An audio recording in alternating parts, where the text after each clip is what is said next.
నా వల్ల కావడం లేదు సార్. ఏమైందమ్మా? అడవిలో ఇలా అర్ధరాత్రి పూట పరిగెత్తడం అసలు ఏంటి సార్ ఇది? బ్రతకాలి కదమ్మా. ఇక్కడ ప్రతి ఒక్కరికి కుటుంబం ఉంది. మంచైనా చెడైనా కలిసి బ్రతకాల్సి ఉంటుంది కదా. ఎందుకు సార్ ఈ కష్టాలని? వాళ్ళ దగ్గర ఎంతో కొంత తీసుకొని వదిలిపెట్టుండొచ్చు కదా సార్.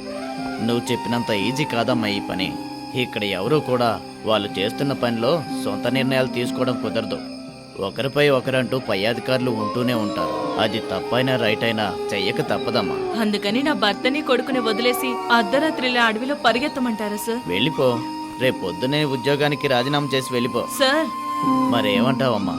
ఇప్పుడు నా వయసు 54 సంవత్సరాలు. నా కుడికాలు విరిగిపోయి లోపల ప్లేట్లు కూడా పెట్టారమ్మా. అలాంటిది ఈ అడవిలో అర్ధరాత్రి పూట పరిగెత్తట్లేదా? తప్పదమ్మా. ఎందుకంటే నా భార్య పిల్లల యొక్క ఆకలి నా బాధని గుర్తు చేయట్లేదు. అయినా కూడా అధికారులు ఆడవాళ్ళ మీద కాస్త కరుణ చూపించాలి కదా సార్. ఎందుకు కరుణ చూపించాలమ్మా? ఒక అమ్మాయి మీద ఒకడు కరుణ చూపించాడంటే తన మీద ఆశపడుతున్నాడని అర్థం. వాళ్ళు ఎక్కడున్నారు? వాళ్ళు బయటే ఉన్నారు.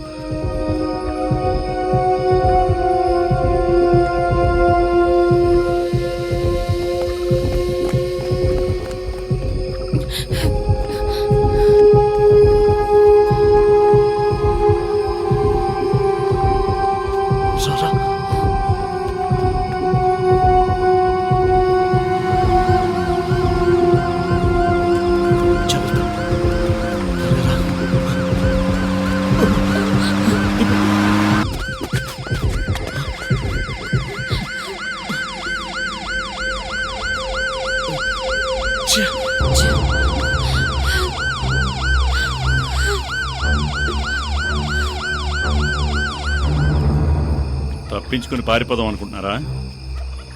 అయ్యో లేదు సార్, నేను తన్ని మాత్రం బైపాస్లో ఏదైనా బండి ఎక్కించి పంపించేద్దాం అనుకున్నాను సార్. హీరోయిజం. నీ బండి నెంబర్తో పాటు ఆధార్ కార్డు, అడ్రస్ డీటెయిల్స్ అన్నీ తీయగలను. నేను పోలీసును రా. మీ నాన్న బయలుదేరడో లేదో ఫోన్ చేయి. డబ్బు లేకుండా మీరు ఇక్కడి నుంచి బయటకు వెళ్ళలేరు. డబ్బు వచ్చే తీరాలి. సార్ నేను మాట్లాడాను సార్. తను సార్ ఇతను అబద్ధం చెప్తున్నాడు. వాళ్ళ నాన్నతో అసలు కాలే మాట్లాడలేదు.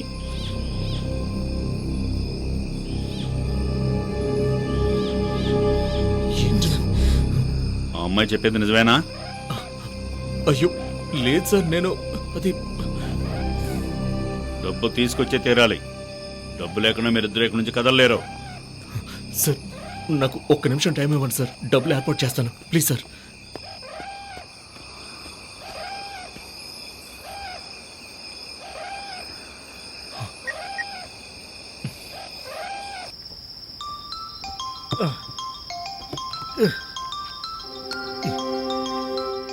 ఈడేంటి ఈ టైంలో ఫోన్ చేస్తున్నాడు? చెప్పరా కార్తిక్. హలో అనిల్, సారీనమ్మా, కోపడద్దు. నాకు కొంచెం డబ్బులు కావాలరా.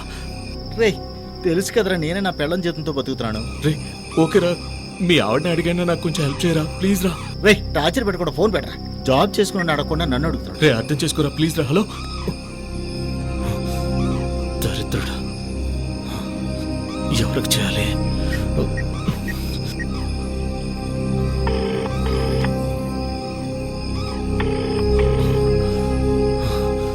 ప్లీజ్ త్వరగా ఫోన్ లిఫ్ట్ చేయరా.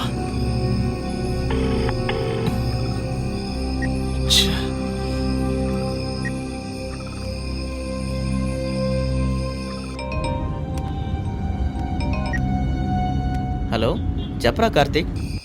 హలో మదన్. రే సారీరా, ఈ టైంలో కాల్ చేస్తున్నాను. మా అర్జెంటుగా ఒక 5 లక్షలు అవసరం అయిందిరా. నేనే 1 లక్ష రూపాయల కోసం విజయవాడ వెళ్ళొస్తున్నాను. అది కూడా ఈ అర్ధరాత్రి. రేమా అట్లీస్ట్ 1 లక్ష అయినా నాకు పంపించరా ప్లీజ్ రా. ఎలాగైనా నాకు ఎవరా, ఒక అర్జెంట్ అవసరం వచ్చిందిరా. 1 లక్ష రూపాయలు అప్పడగడానికి వెళ్ళాను. వాడు ఇచ్చాడని చెప్పానా ఏంటి? అది కాదురా మా, నా మాట వింటరా. నాకే 1000 సమస్యలున్నాయి. ఇందులో నీ సమస్య ఒకటా? దయచేసి ఫోన్ పెట్టరా బాబు. అరే మా అమ్మా